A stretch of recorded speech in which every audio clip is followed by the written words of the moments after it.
Hi Aries, I'm the Angel Tarot and welcome to your reading. Today I am going to be doing a 2021 12 card spread reading along with one compassion card to sum up something you should live by for the whole entire year. It is really general, so if that card doesn't resonate with you, I would just take a screenshot and look back at it throughout the year. Today I'm going to be using the Rider Tarot deck and also these compassion cards, Buddhist teachings for awakening the heart in everyday life. I'm also going to be pulling some numbers to represent some significant dates in 2021. Let's get into the reading. All right, Aries, let's get into your 2021 reading. For January, you have the Lovers card. So in January, you're going to be either dating, or if you're not dating at all, you're going to be thinking about dating or thinking about getting into relationships. The Lovers card is very romantic and it's a lot about choices. It's choosing a path. And I think that in January, you're going to be choosing a path where you're thinking to yourself, okay, I'm ready for a serious relationship, opposed to being in a not serious relationship or just being a part of the dating scene. And because of that choice, a new relationship is going to come in fruition in the month of February. The Ace of Cups is all about a new relationship, especially new romantic relationships with this Lovers card, and also we have the Empress over here. This new relationship is going to be very fulfilling. It's definitely long-term. With the Ace of Cups, they also could be a water sign or air sign. In March, this relationship, and you're going to realize that this relationship that you've newly came in is going incredibly fast. You two have a connection to where you trust each other enough to take this relationship to the next level in short increments of time. You guys are the Chariot is all about forward, fast moving pace, and you guys are going to be moving forward in your relationship very quickly.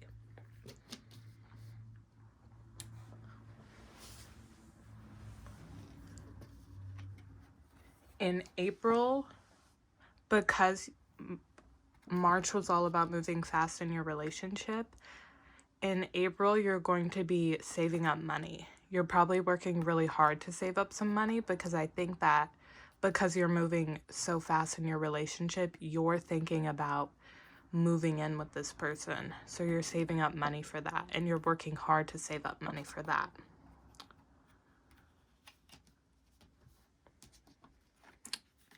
In May, there's going to be a balance in your relationship.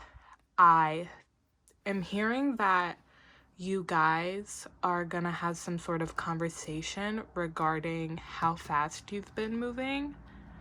Not necessarily how fast you've been moving, but because you're moving so fast, how you have been saving money, but your partner has not, and how you've actually been about how fast you guys are moving, and they're just they're not actually about it, but you are, and that's why you were saving money and working so hard to save money in April.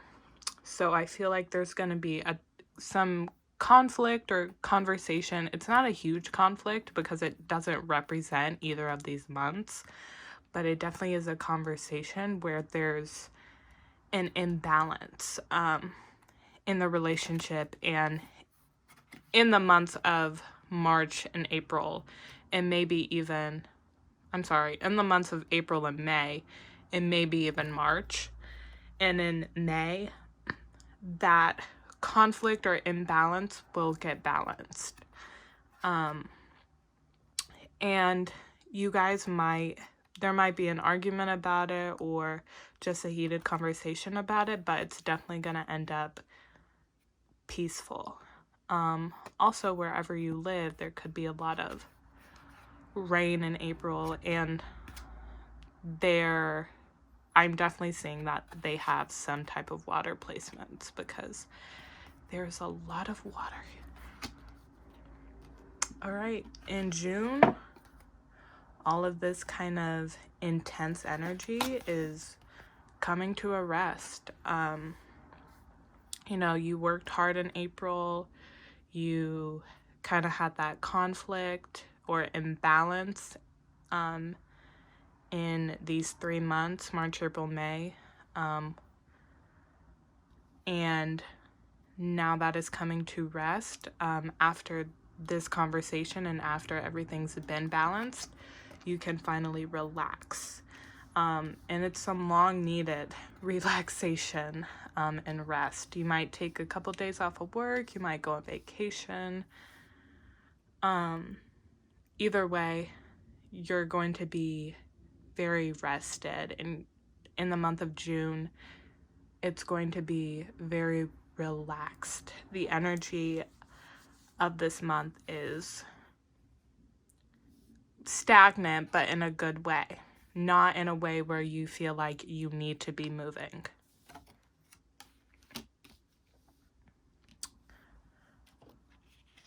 And in the month of July, totally clarifies your Queen of Pentacles energy in the month of April, where you were saving up. The month of July is where these savings come into fruition. You have the Six of Pentacles, which is all about either someone loaning you money or you loaning someone money. I feel like this is a purchase of some type of home.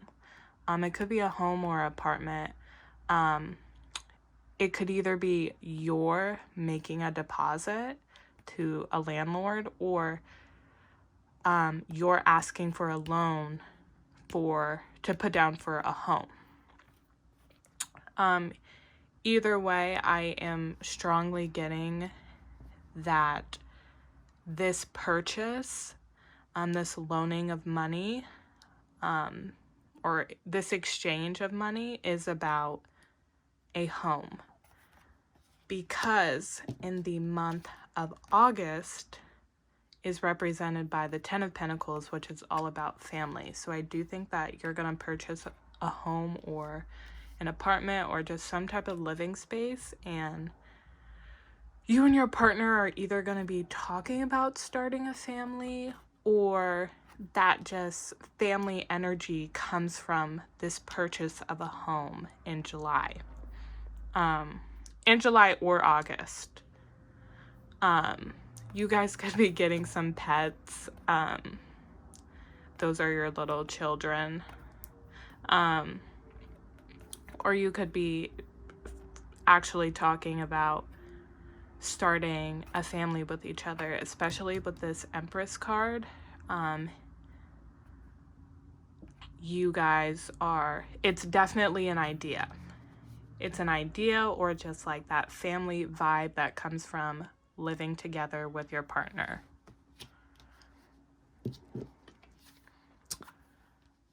For the month of September, we have the Empress card, which is all about motherhood and fertility, which is why I'm strongly getting the vibe that you guys are talking about starting a family. Even if you are just a dog mom, this card is all about motherhood. So you could seriously be starting to try or purchasing pets. Sorry. So you could definitely be starting to try or look for pets or look at adoption. I'm definitely getting childbirth energy, though. I'm definitely hearing childbirth, in that you and this person are at least talking about starting a family and putting it into action. You don't necessarily have to be trying, but maybe going off the, stop using the things that prevent you from being able to have a child. Sorry, that was hard to get out. So for October, we have the Knight of Cups. So yeah, definitely you guys could be in that mood where either in that mood, that like family mood, like, man, I love you so much, I would even have a baby with you, or actually being about, man, I love you so much, I want to have a baby with you. The Knight of Cups is so romantic, so passionate. Yeah, so the month of October is going to be a super romantic and passionate time in your relationship. You guys could water again. Sorry, I got distracted. You guys could like go on a trip to like somewhere like a desert, or it's just like, it's not dry. Your life is not dry right now. It's super passionate, incredibly passionate and romantic, especially with the fact that you guys have moved in together. That was really the factor that was moved this energy into this relationship. All right, for November, we have the Queen of Swords. I'm getting this two ways. The first way I'm getting is following this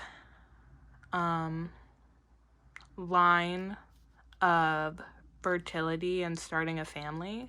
The Queen of Swords is all about authority and boundaries. So you could get pregnant, or you could just be trying and you are starting to think about how you would be as a mother. And that could really rule this month of November, rule your thoughts in the month of November of how you would be like as a mother. What type of rules would you set? What things would you let your kids do and what things you wouldn't? And if then that's the case in November, then for December, there will be a conflict about how you're thinking about mothering and ruling, quote unquote, your children. There'll be conflict on the rules that you set for your children, your future children, or the ones you have. And there will be conflict with that. Your partner will probably disagree on how you feel about that, and you're avoiding that conflict. The Seven of Wands in reverse is all about being conflict avoidant.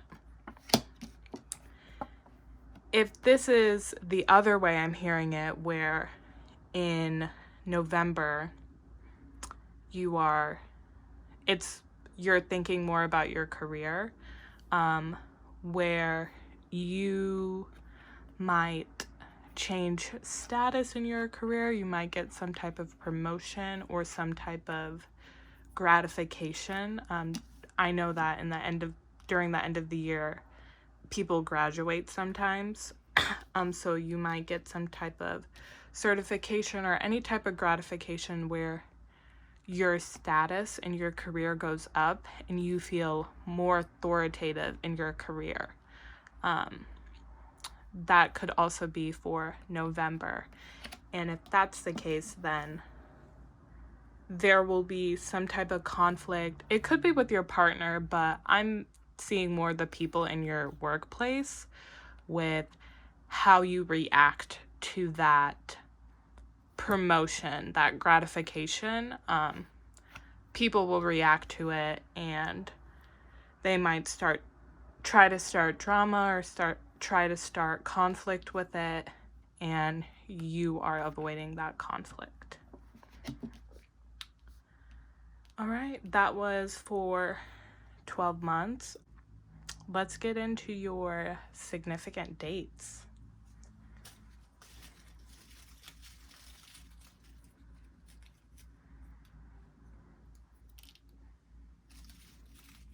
I'll pick one more.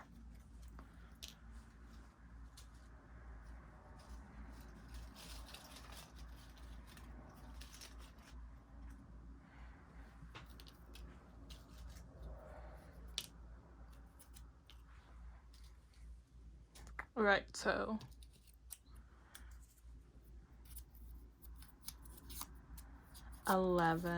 these 3 are months and these 3 are days. So November, August,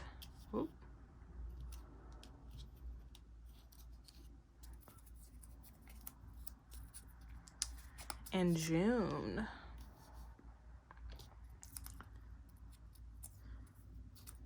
Right, November what? Okay, November, August, or June 26th. November, August, or June 23rd. That's funny because your compassion card is number 23.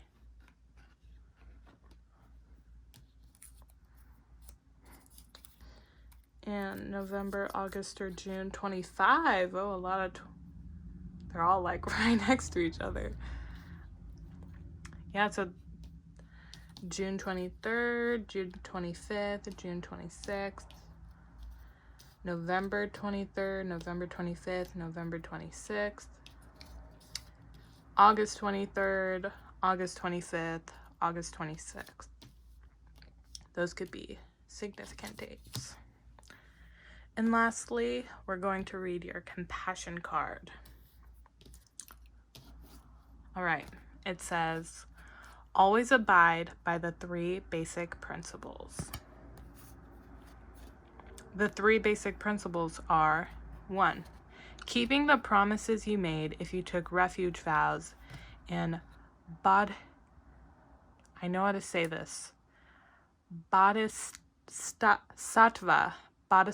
vows. When we take the refuge vow, we vow to take refuge in the Buddha as an example of how to open and let go. The Dharma, Buddhist teachings, as instructions on how to do this, and the Sangha, the community of those who are also on this path. When we take the bodhisattva vow, we vow to awaken in order to help others do the same. Number 2, refraining from outrageous conduct or not engaging in what is sometimes called bodhisattva exhibitionism. Number 3, developing patience in both difficult and delightful situations. So you can pause the video, take a screenshot. That's kind of something you should just remember throughout the whole year. But take it generally. If it doesn't resonate with you now, it's super general. It's not one saying can represent your whole year. Yeah, but that is the end of your reading. I hope you enjoyed. I hope it resonated with you. Again, this is for Aries Sun, Moon, or Rising. So if it didn't resonate with you, maybe choose another placement. And yeah, I hope you like this video. I will be uploading more. Please like and subscribe, and have an amazing day. Happy New Year.